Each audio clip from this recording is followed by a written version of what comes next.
bi'ulumihi fid dharaini amin. Amin ya rabbal alamin.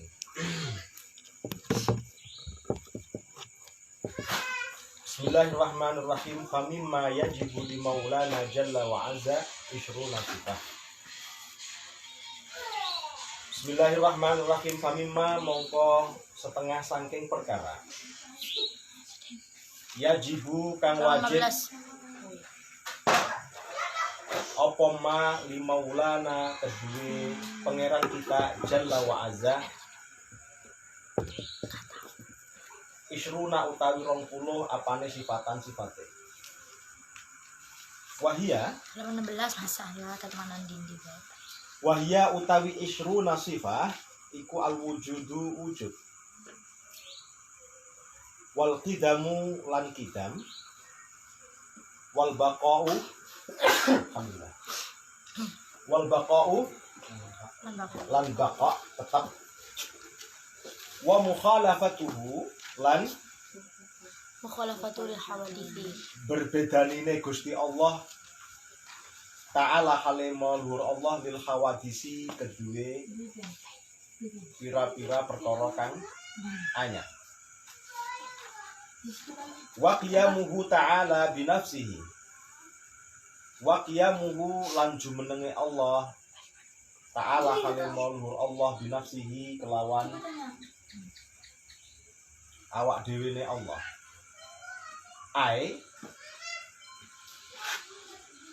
La yaftakiru tegese ora butuh sapa Allah ila mahallin maring panggonan wala mukhassisin lan ora mukhassis. Mukhassis iku perkara sing ngususaken. Wal wahdaniyatu lan wahdaniyah ailathani lahu tegese ora ana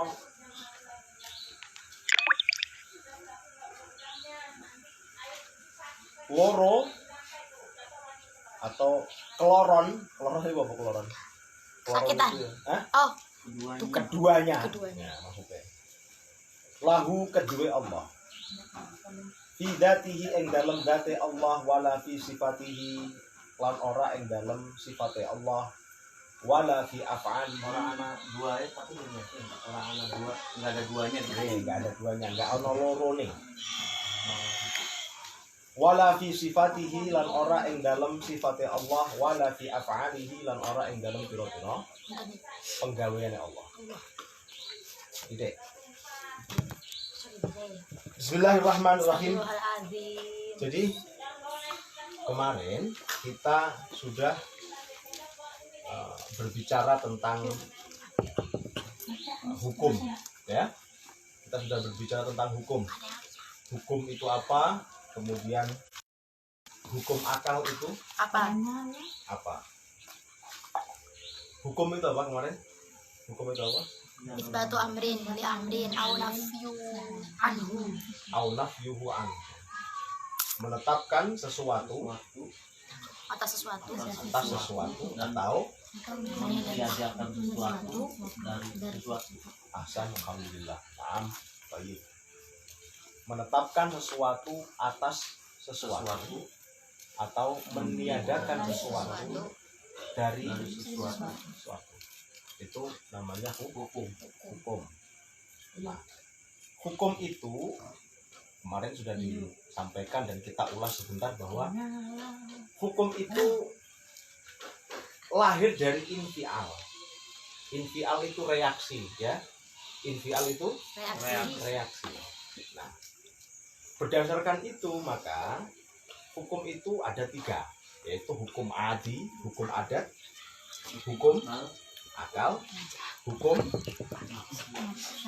syariat. Nah, baik. Apa sebenarnya rahasia infial itu? Rahasia reaksi. Kita bereaksi atas sesuatu, maka kemudian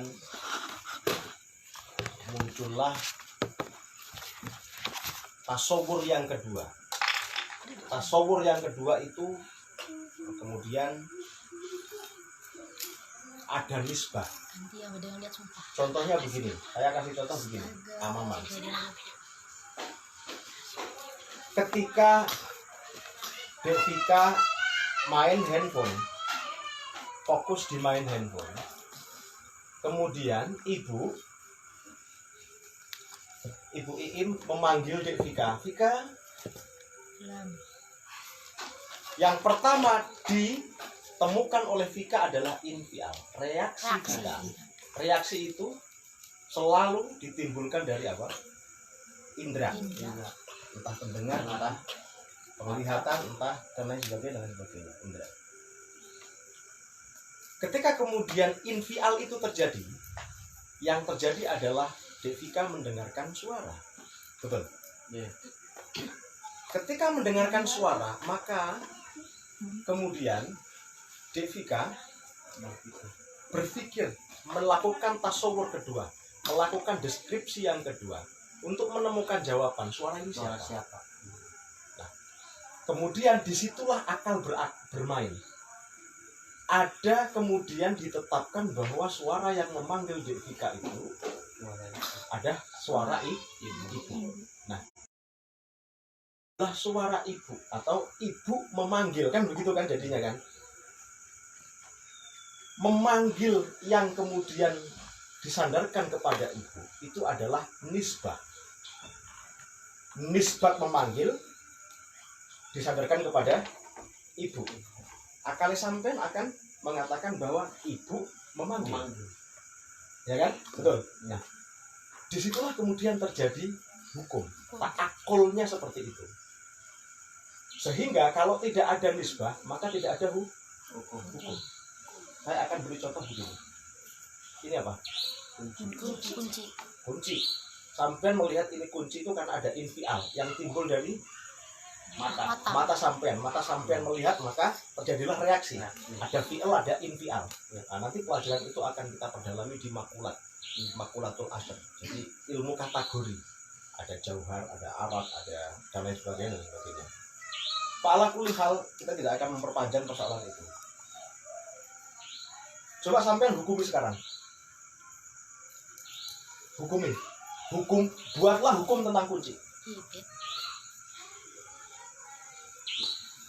Buatlah hukum tentang kunci. Buatlah hukum tentang kunci. Atau tentukan sesuatu tentang kunci. Bisa nggak kamu?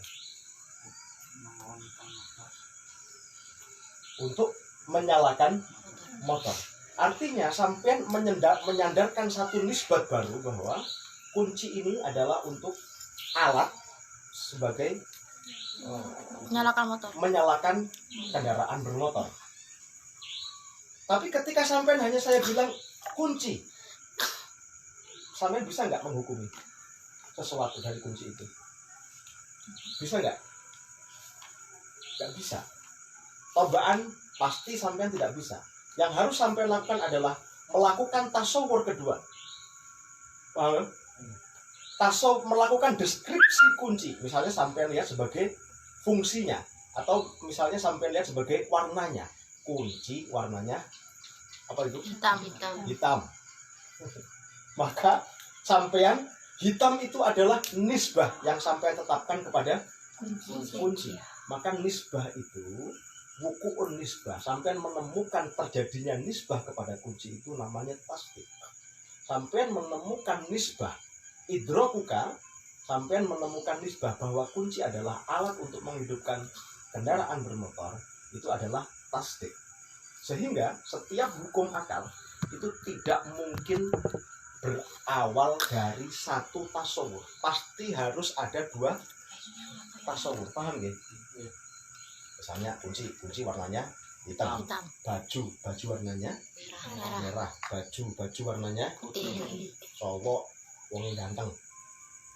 Kalau sampean bilang cowok, kan sampean nggak bisa menghukuminya. Tapi kemudian sampean tasawur sifatnya bagaimana? Oh, misalnya ganteng. Disinilah kemudian setiap hukum akal itu la Buddha harus dengan muqaddimah. Ada dua muqaddimah. Di situ ada muqaddimah sughra, di situ ada muqaddimah premis minor, premis mayor. kemudian menciptakan natijah atau konklusi. Paham nggih? Insyaallah. Disitulah akal mulai bekerja. Oke, Nggih, paham ya? insyaallah. Sekarang sampean akan saya kasih begini. Baik. Api itu contoh infial. Infial itu bagaimana? Infial yang diambil dari indera, misalnya saya pukul tangan saya. Ada reaksi enggak? Dari fiil apa fiilnya? Memukul ya. Mukul. Saya pukul ke tangan. Ada reaksi enggak dari saya atas pukulan itu? Saya Sakit. sakit. Sakit ya? Baik. Saya pukul yang kedua. Sakit nggak? Sakit. Sama rasanya. Saya pukul lagi yang ketiga. Sakit. Ketika hukum adat, hukum yang ditimbulkan dari indera perasa ini terulang-ulang, maka jadinya hukum adat. Saya ulang. Ketika apa yang dirasakan oleh indera atau infial, reaksi yang ditimbulkan oleh indera atas sesuatu pekerjaan yang dilakukan itu terulang-ulang hasilnya, maka namanya hukum adat. Dan pasti akan seperti itu. Api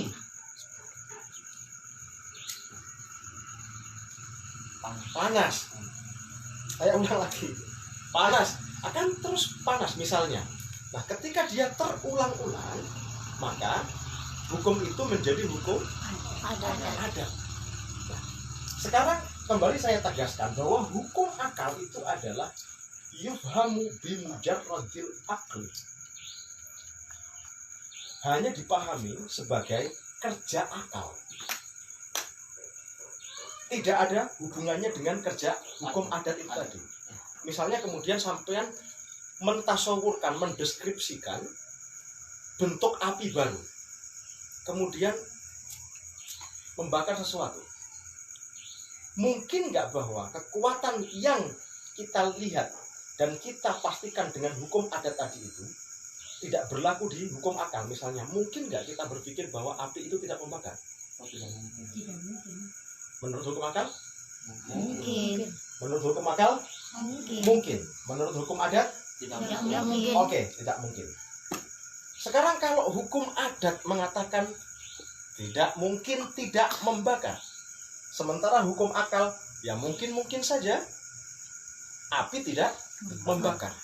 Artinya ada dua yang bertentangan, ya kan? Sehingga apa yang lalu membuat akal sampean mengatakan atau menilai, memberikan hukum bahwa api itu bisa membakar? Api menurut logika sampean mungkin saja tidak membakar. Apa yang membuat kemudian sampean membenarkan bahwa api, akal loh ya, bahwa api itu bisa membakar? Adat.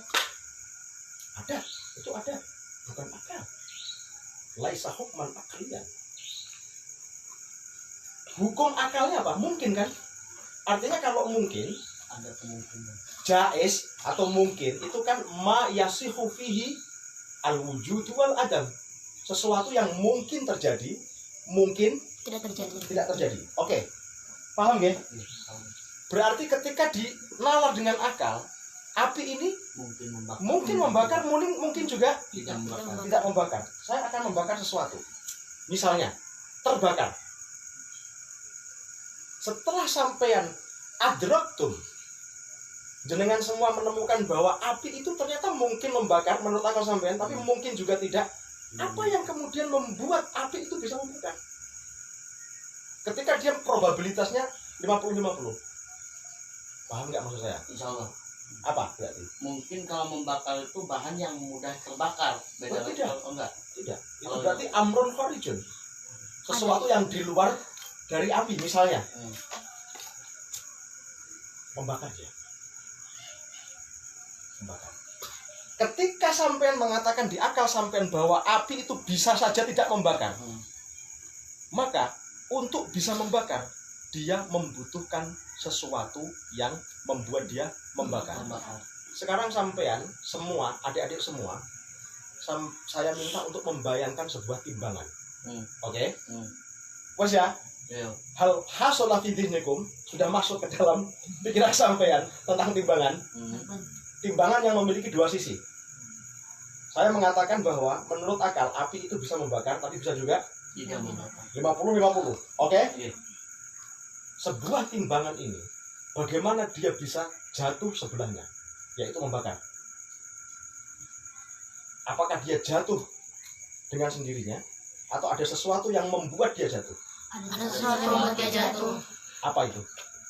Misalnya, Batu. berat yang dibebankan. Api itu pada awalnya dia memiliki dua kemungkinan menurut akal kita, antara membakar dan dan tidak. tidak.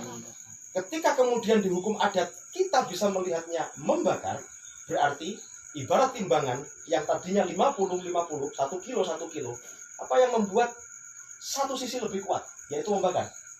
Berarti ada sesuatu yang menyebabkannya. Paham nggak? Iya. Paham nggak?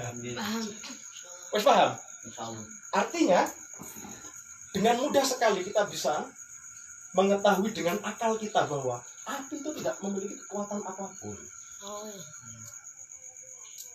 Adapun dia kemudian berlaku sebuah kekuatan, itu bukan karena kekuatan api, Oh, karena dorongannya, tapi ada sesuatu di luar api yang membuat api itu memiliki kekuatan untuk membakar. membakar.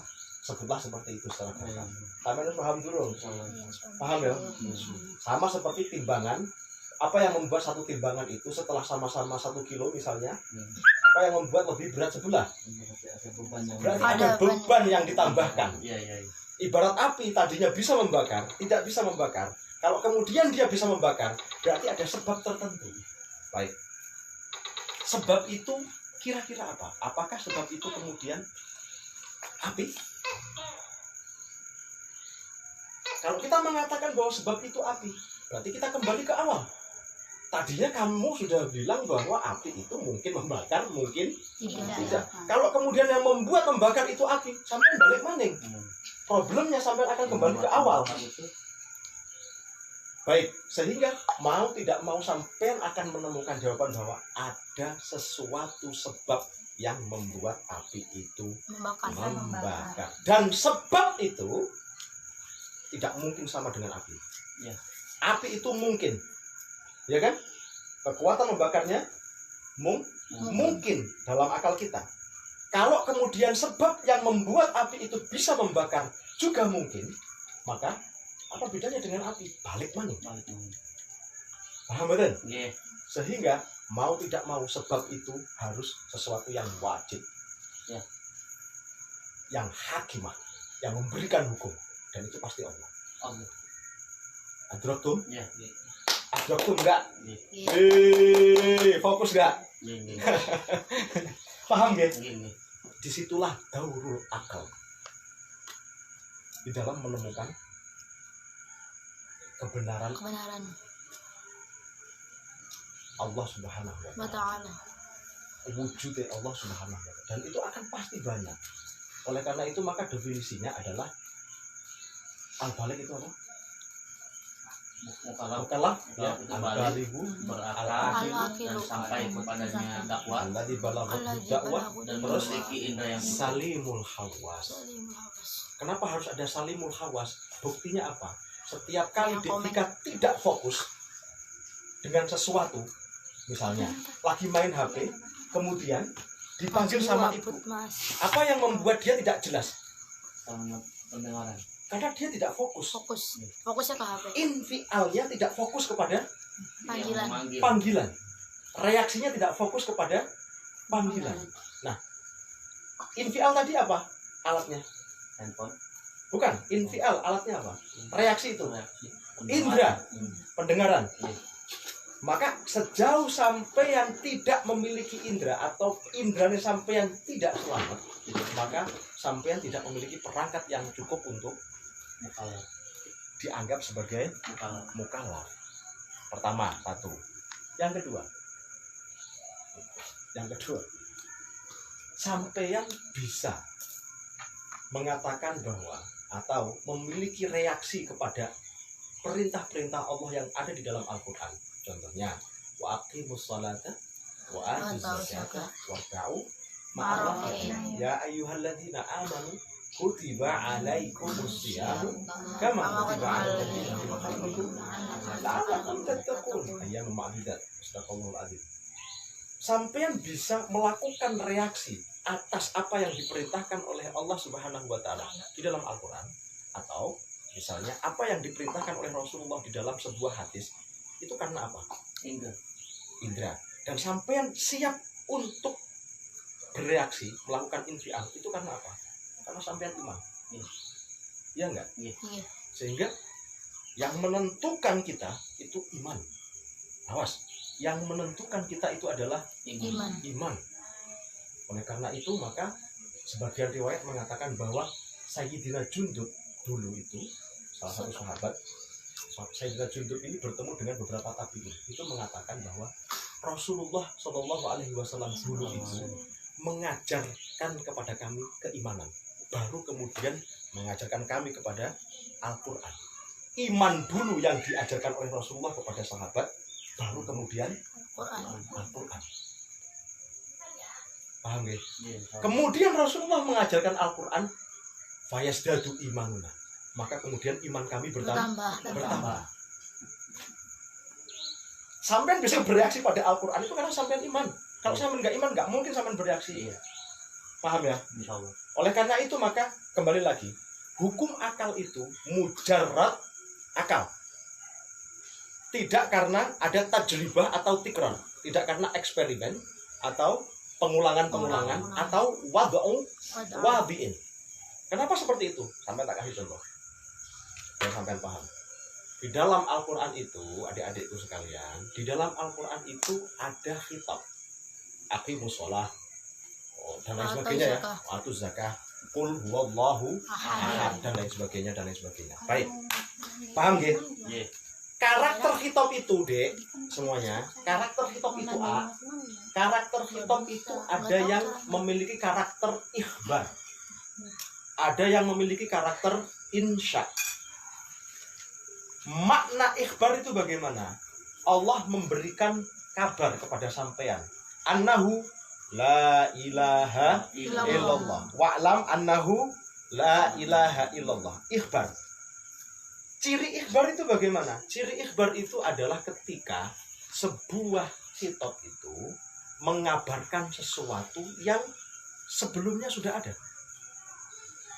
Sebelum Allah menurunkan Al-Quran kepada Kanjeng Nabi Muhammad, kemudian Allah mengabarkan kepada Rasulullah bahwa Allahu Ahad, Allah sudah ahad atau belum?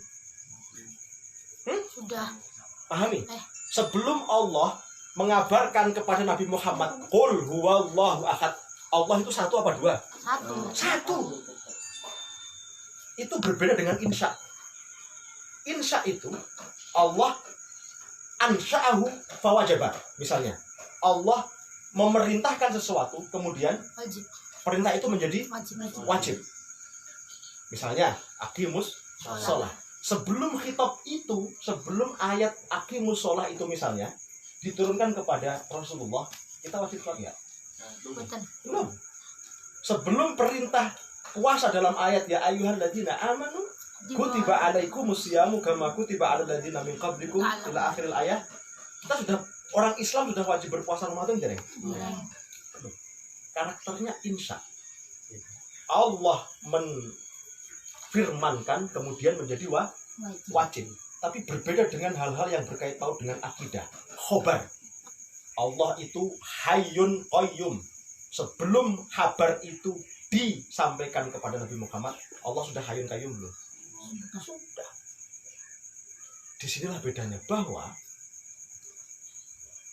iman kita itu, hukum yang kita sebut dengan akal itu tidak bergantung kepada wad'u wadi'in, diwajibkan kepada oleh seseorang, misalnya Allah. Karena kalau keimanan kita bergantung dengan khitab-khitab Allah, maka berarti yang membuat kita harus iman itu adalah Al-Quran. Paham nggih? Padahal sebelum Al-Quran, apakah Allah sudah belum wujud? Sudah. Apakah sebelum Al-Quran Allah belum wahdaniyah? Sudah. Misalnya.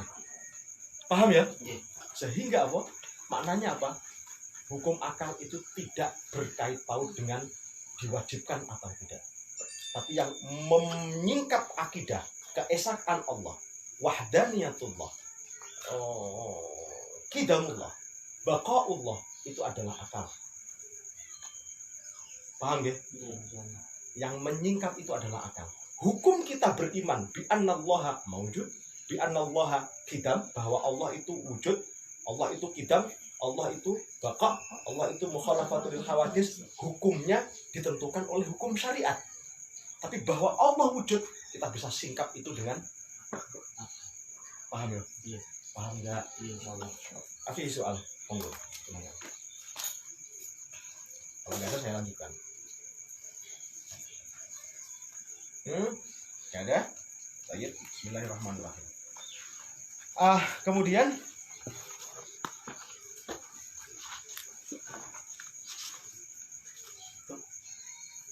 bismillahirrahmanirrahim. Yang wajib bagi Allah, famimma yajibu di mau sih? Oke. Famimma yajibu li maulana jalla wa azza 20 sifah. Yang pertama, wahya al-wujudu. Yang wajib bagi Allah itu ada 20 sifat. Sifat yang pertama itu adalah sifat wujud. Wujud itu apa? Ada. Ada. Oke, wujud itu Ada. ada. Baik. Sifat wujud ini disebut sebagai sifat nafsiyah. Jadi sifat itu kategorinya kan ada 4. Nafsiyah, salbiyah, ma'ani, ma'nawiyah. Saya ulang, nafsiyah, salbiyah, ma'ani, ma'nawiyah. Kita akan membahas tentang apa itu nafsiyah, apa itu salbiyah, apa itu ma'ani dan ma'nawiyah di belakangan muhadarah, karena memang ini sebenarnya belum masuk ke sana. Tapi begini,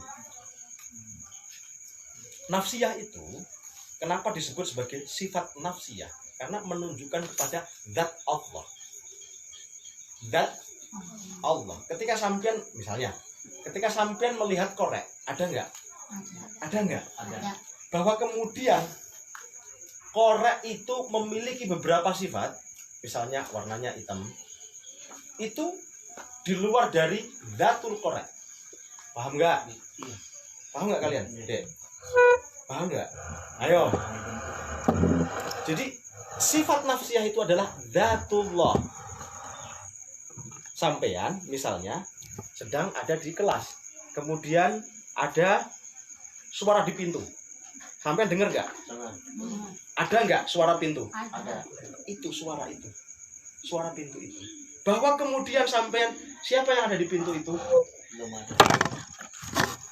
Itu nanti selanjutnya. Nah, ini wujud. Ini namanya apa? Wujud. Nah, baik. Bagaimana kita menurut dalil akal menetapkan wujudullah? Allah tidak kelihatan. Kalau kita kemudian memaksa bahwa yang ada itu harus kelihatan, berarti kita mengandalkan hukum apa? Ada. Ketika sesuatu yang tidak bisa dilihat kita anggap tidak ada, berarti hukum yang kita lakukan seperti itu bukan hukum akal, tapi hukum Ada. Sekarang akan ada pertanyaan. Kalau sesuatu yang tidak kita lihat itu tidak ada, apakah saya melihat sesuatu yang ada di belakang saya? Apakah Deisna melihat bahwa di belakangnya ada sesuatu? Apakah yang ada di belakang Deisna yang tidak dilihat oleh Isna itu berarti tidak ada? Belum tentu kan? Ya. Artinya apa? Adamu ma'rifatis syai'i la yadullu ala adamis syai'i. Kalau sampean tidak mengetahui sesuatu dengan mata indera sampean, maka tidak berarti bahwa sesuatu itu tidak ada. Baik. Nah, bagaimana kemudian kita ta'akul atau menyingkap wujudullah dengan akal kita?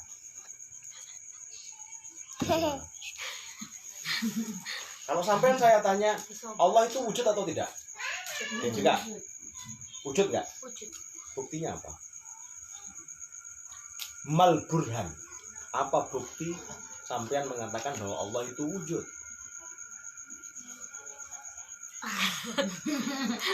Bentar mas. Apa ya? Ayo.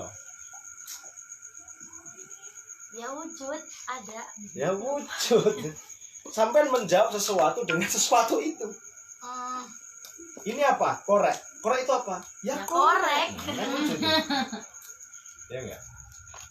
Bagaimana sampean bisa mengatakan bahwa Allah itu wujud? Dengan iman. Iman itu apa? Keyakinan. Iman itu keyakinan. Yakin itu dengan apa? Dia mau diapain? Dengan ilmu. Dengan ilmu sampean bagaimana? Tentang Bisa mengatakan bahwa Allah itu wujud. Bagaimana sampean bisa mendaku bahwa saya yakin kalau sampean tidak mengetahuinya? Bagaimana sampean bisa sampai kepada sampean membuat nisbah tentang Allah bahwa Allah itu wujud, ya nggak? Wujudun nisbah, sampean hukumi Allah itu wujud, itu kan berarti sampean tasawwur, melakukan deskripsi. Kemudian dengan deskripsi itu sampean menemukan bahwa Allah itu wujud. Kalau kemudian dengan iman sing bagaimana? Nah, itu pertanyaan, problem itu. Ayo, gimana? Ma dalilu wujudillah. Apa bukti bahwa Allah itu wujud? Qul huwallahu ahad. Allah satu. Oh iya ya. Kalau sampai ngomong dalil lakli. Ayo, apa bukti Allah itu wujud? Isma, Ismatul Maula, tafadhol. Apa mah? Bukti Allah itu wujud dengan adanya alam semesta ini. Alam semesta ini hadis, dan hadis itu labudan muhdisin. Baik. Akmal menjawab bahwa bukti bahwa Allah itu wujud, dalilu wujudillah itu bahwa dengan alam ini. Alam itu menurut Akmal hadis. Wal hadisu la budda min muhdisin. Setiap sesuatu yang baru mau tidak mau harus ada yang menciptakannya. Saya akan bertanya, ma dalilu hudusil alam? Alam itu Geser lagi dong sayang. setiap yang berubah pasti Alam itu berubah. Setiap yang berubah itu pasti ma dalilu taghayyuril alam. Apa dalil, apa bukti bahwa alam itu berubah? saya kan tadinya kecil. Hah? Saya kan alam. Sampai alam. Alam kan masih Allah. Alam dari bapak. Ya? Alam masih Allah. Terus? Tadinya kan kecil dari bayi. Sekarang Besar gitu ya. Nah, perubahan itu kemudian membuat sampean hadis itu bagaimana ceritanya? Rasanya ya. Setelah tidak ada. Suku masanya. Itu bukan dari wujud. Hadis setelah tidak ada. Ya, hadis itu ada setelah tidak ada. Wujud. Nah, sekarang kita anggap bahwa mutaghayyir. Mutaghayyir itu apa? Misalnya, alam itu mutaghayyir, dunia ini berubah. Ma dalilu taghayyuril alam? Itu ya. Wah, Ma dalilu taghayyuril alam? Apa bukti bahwa alam itu mutaghayyir? oke, aku tahu yang wujud tadi. Apa buktinya ada Allah itu wujud? Ya? Ainul zat paling. Ainul zat itu gimana? Adanya zat. Atau Zaidun ala sifat bisa, nggak tahu sih Mas. Ingatnya itu ya di sini. Kedua anak nggak tahu. Ma dalilu taghayyuril alam? Apa bukti bahwa alam itu berubah? Siang malam dan malam. Apakah itu berarti bentuk perubahan alam? Apa hubungannya dengan bahwa siang malam itu membuat sampean bisa ahkam, bisa membuat hukum bahwa alam itu baru dengan siang malam itu? Pribadi ceritanya. Bahwa siang malam musyahadatul ain, ya. Kita bisa melihat alam itu, dunia ini berubah mulai siang, kemudian menjadi malam, besok lagi siang dan lain-lain. Tapi bagaimana dengan perubahan siang malam itu sampean bisa mengatakan bahwa al-alamu mutaghayyirun? Dan apa hubungannya bahwa taghayyurul alam itu ala hudusil alam? Wa ala annal hadisala budda min muhdisin, bahwa sesuatu yang baru itu pasti membutuhkan sesuatu yang menciptakan, sebab yang menciptakan. Ayo, ini al-alamu hadisun, al-alamu mutaghayyirun, wa kullu mutaghayyirin hadisun, ya kan? Berarti al-alamu hadisun, wa kullu hadisin la budda min muhdisin. Ini teori-teori mantik yang insya Allah nanti kalian semua akan pelajari. Ada qadhiyah sughra, ada qadhiyah kubra, ada haddul awsat, haddul wasat dan lain sebagainya. Tapi saya tidak akan memperpanjang persoalan itu, nanti akan panjang. Nanti kita akan mempelajari mantik itu di lain kesempatan. Kalau ini sudah khatam ayat 10, kita bisa berganti dengan mantik. In syi'tum, kalau kalian menginginkannya. Kalau enggak ya tafadhol. Enggak apa-apa. Bismillahirrahmanirrahim. Dalilu taghayyuril alam, bahwa alam itu bergerak. Bahwa alam itu bergerak. Kenapa bergerak itu menjadi bukti bahwa alam itu mutaghayyir, berubah?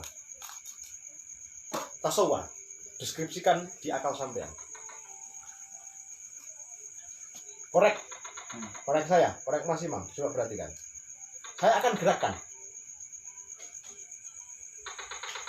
Apa yang terjadi?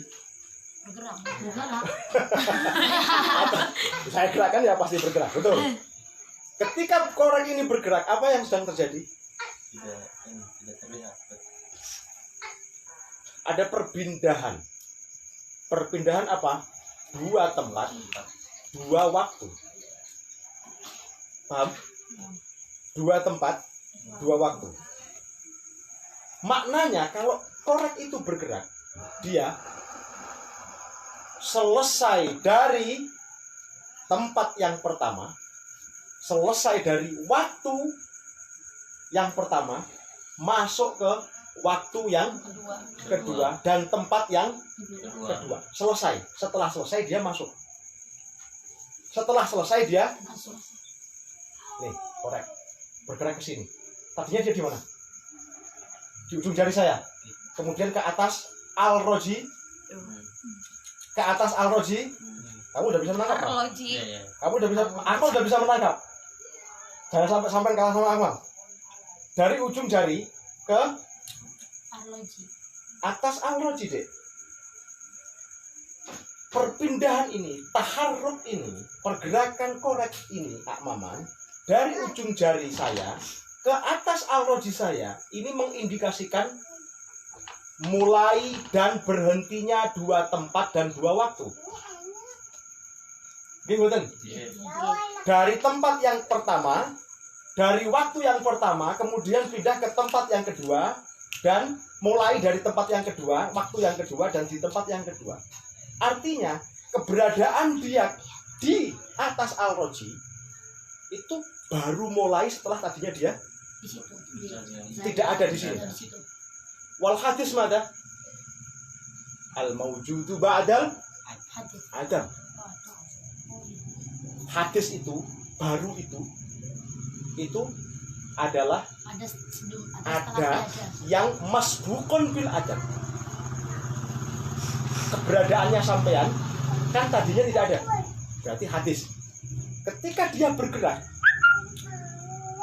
taharrukul alam, dalilun Allah annal alam mutaghayyir. Wa taghayyurul alam dalilun ala annal alam hadisun, bahwa alam itu hadis. Wa kullu hadisin la budda min muhditsin. Setiap sesuatu yang baru itu pasti ada yang menciptakan. Paham nggak ini? Ketika sampean bergerak, yang paling bisa disepakati, oleh karena itu maka dalilul mu'tabar indal mutakallimin, dalil yang paling sering digunakan oleh para ahli ilmu kalam ketika mengisbatkan wujudullah, itu dalilnya adalah apa? Wujudul alam. Al-alamu mutaghayyirun wa kullu mutaghayyirin hadisun. Setiap yang berubah, bergerak, itu pasti baru. Gimana nggak baru? Tadinya dia nggak di sini, kemudian di sini.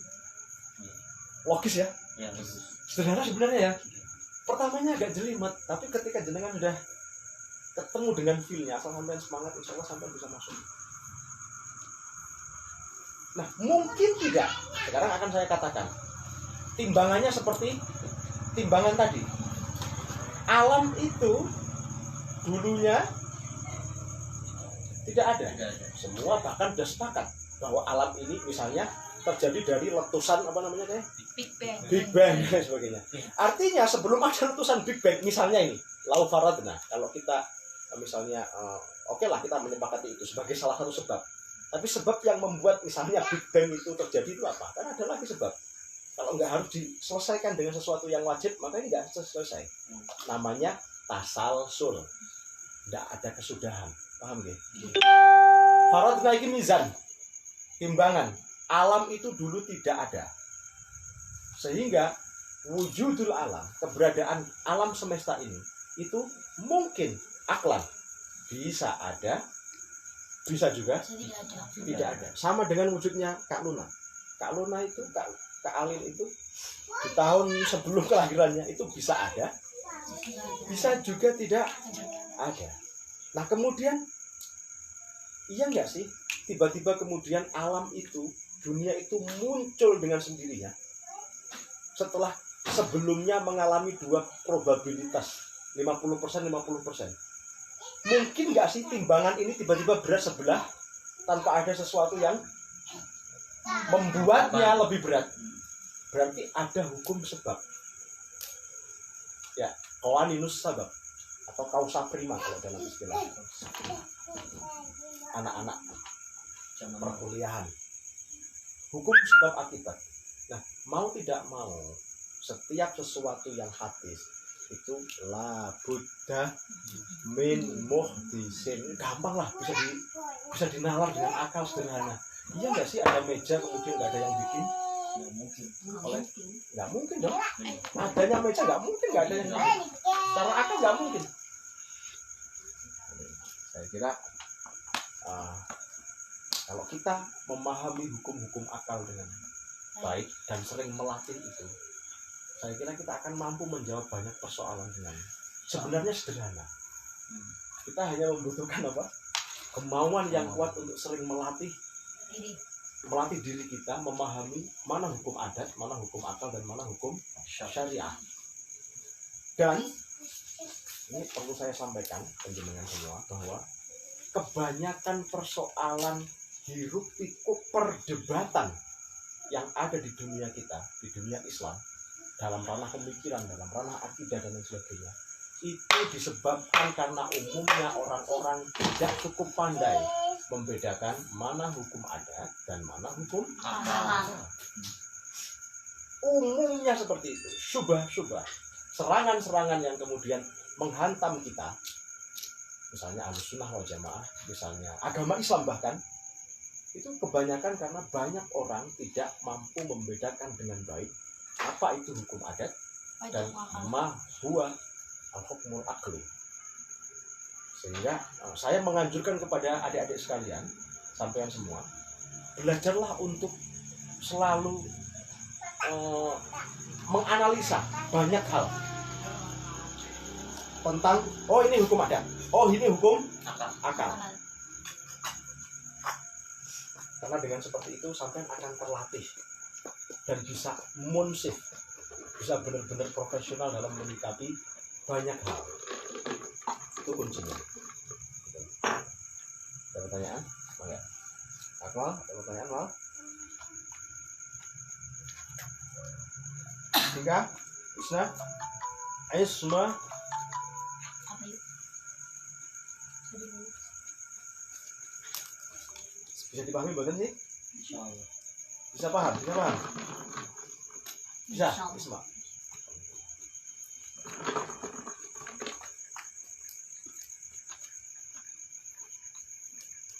Gak ada pertanyaan? Gak ada?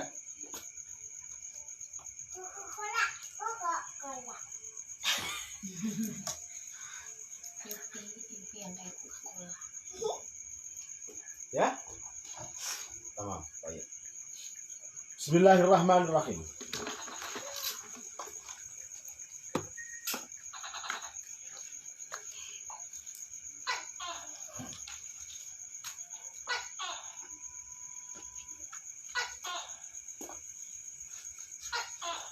Akal itu, sekali lagi ya, akal itu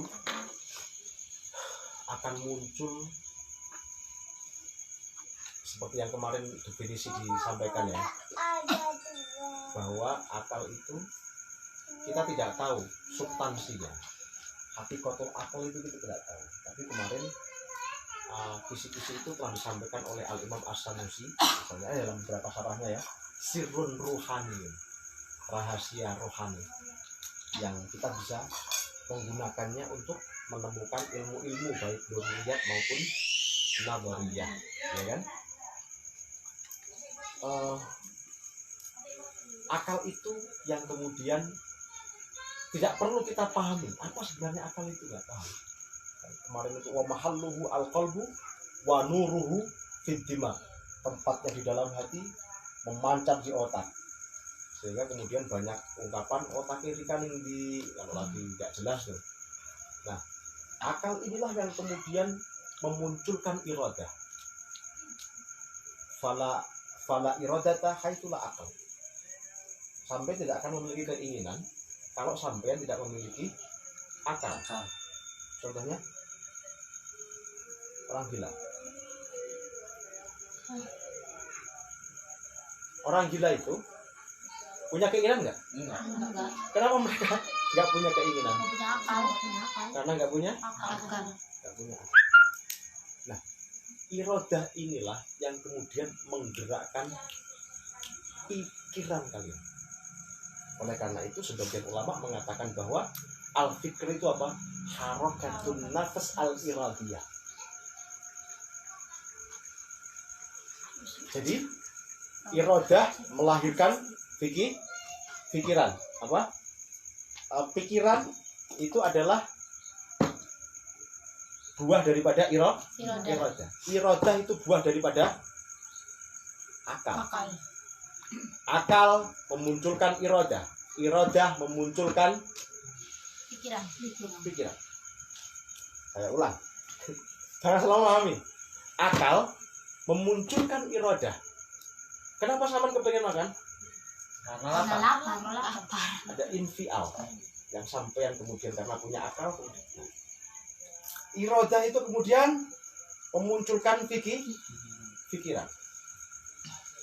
Makanya kemarin saya kasih contoh tentang bagaimana mungkin orang itu mengalami sesuatu tapi dia tidak bereaksi atau ingin menemukan jawaban. Padahal kuda itu dia bereaksi atas sesuatu yang terjadi padanya, dipukul. Kuda menemukan ada yang memukulnya. Oh, ini berarti tanda bahwa saya disuruh berlari. Paham ya? Kuda dipukul, tanda bahwa dia paham. Dia nggak punya akal loh kuda itu. Keledai kuda itu nggak punya akal, tapi ketika dipukul paham. Bayangkan kalau kemudian kuda itu mikir bahwa ternyata yang mukul itu adalah sedang ada di belakang atasnya, di atas. sedang naiki dia. Apa yang terjadi? Jatuhin. Dicungkil. Paham ya? Iya. Kenapa kuda tidak punya? Karena kuda memang tidak punya Akal. pikiran. Tidak punya akal. Dia hanya infial. Nah, sehingga akal itu akan mempengaruhi kecerdasan sampean. Mungkin nggak Vika selalu cerdas? Mungkin. Akal, hukum akal. Saya gini-gini tahu. Mungkin nggak Dek Vika selalu cerdas? Selalu berpikir? Mungkin. Mungkin. Tapi adatnya, kebiasaannya, Tidak. orang itu Tidak. masa-masa tertentu sudah berhenti berpikir ya? Iya. Iya nggak? Iya. Sudah selesai berpikir. Apa sebabnya? Karena dipengaruhi oleh apa yang dia lihat sehari-hari. Semakin sampean menemukan banyak hal, semakin sampean termungkinkan untuk memikirkannya. Dan itu melatih kecerdasan sampean. Sehingga kalau orang sudah mengalami infial, bereaksi dengan hawasnya, dengan panca inderanya, mestinya yang harus dilakukan adalah kemudian ta'akul, berpikir tentang itu. Yufakir, saya kok nggak bisa belajar ini, kenapa? Apakah saya kurang semangat? Itu kan namanya misalnya berpikir begitu tuh. Saya apa yang harus saya lakukan dan lain sebagainya. Seharusnya seperti itu. Tapi ketika kemudian tidak ada infial yang diambil dari indera, reaksi dari indera, kemudian dia tidak berpikir, itu tanda apa? Nggak punya akal. Bodoh. Jahat, disitulah jahat. Kalau sampean tidak menemukan sesuatu, nah itu namanya jahat dalam pikiran sampean. Paham ya? Insyaallah. Bismillahirrahmanirrahim. Ya Allah, sak jam lu ya. Wal qidamu wal baqa'u intaha wallahu a'lamu bissawab. Sallallahu ala sayyidina Muhammadin wa ala alihi wa sahabatihi ajma'in. Alhamdulillahi rabbil alamin. Al-Fatihah. Alhamdulillah.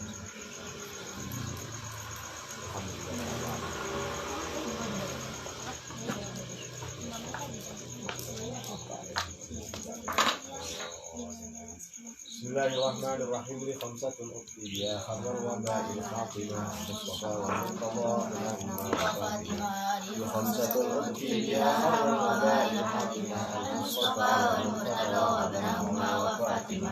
li khamsatul uqti ya khabar wa ba'il khatimah Mustafa wa Fatimah li khamsatul uqti ya khabar wa ba'il khatimah Mustafa wa Fatimah li khamsatul utufi biha harral waba'il hatimah al-mustafa wal murtada li khamsatul utufi biha al-mustafa wal murtada wa bilahuma wa fatimah.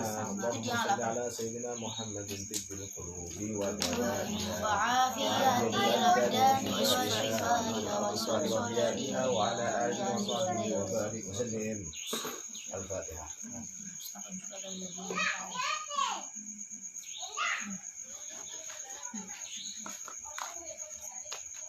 Langsung berangkat kerja? Langsung.